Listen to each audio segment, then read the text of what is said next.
Hi, Mike.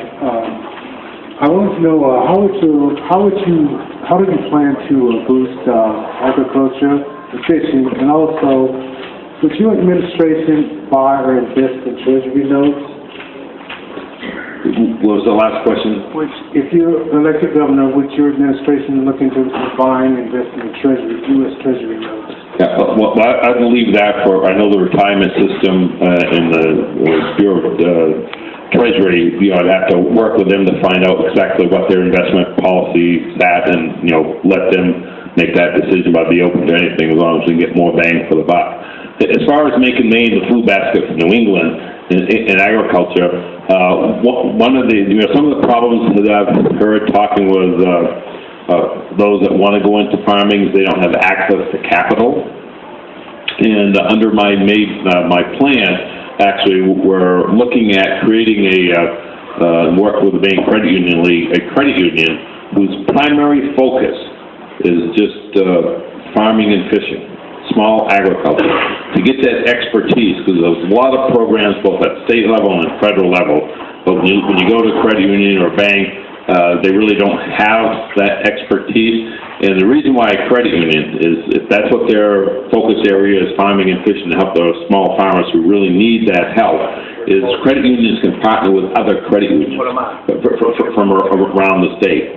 So that's a plus that way. We got actually Sam May's been working on that proposal with us. Making Maine the food basket for New England, I know it's like, when you look at Maine, we're very fortunate with all the land we have. We look at the water that we have. There's a lot of opportunity to make us the food basket for New England. It will require us to actually focus on how can we make that possible. One of the problems that farmers have is, we're going to grow fruits and vegetables or potatoes, wherever, but, where's the market? And I've already talked with Good Shepherd as far as, you look at Maine's food bank, and I think they have 600 food banks underneath them, is if you can, and they are start doing that now, they're actually buying produce from farmers. So if farmers, they do have a market where they can bring their produce, that the certainty, that's crucial. And they're willing to reach out to other food banks in New England to have that same type of setup. The state plays a role also as far as having, whether it's school system or state facilities, buy local food from farmers, so that certainty is there. The other area, when you look at small farmers, they do not have the capital for processing it. But you can solve that problem similar to what we started a couple of years ago. And this story, since I'm in Portland, I always talk about what connects Portland, Maine to Van Buren.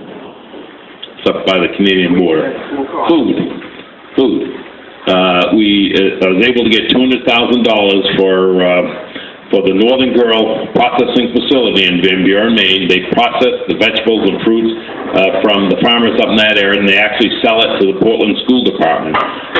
So there is a lot of opportunity, but we can make sure that we have accessibility to land, working waterfront, and provide the expertise in that particular area. The interesting thing is when I gave President Bill Clinton a copy of because he wanted to read it, my Maine Aid plan, when he was here in Portland a few weeks ago, he actually held up a copy of it, and he was very interested in making Maine the food basket for New England. And that's something that I feel very, very comfortable that we'll be able to move forward, because we've got a lot of folks here in Maine who's really interested in agriculture and fishing, and we can do it. I feel very comfortable that we will be able to do it. So.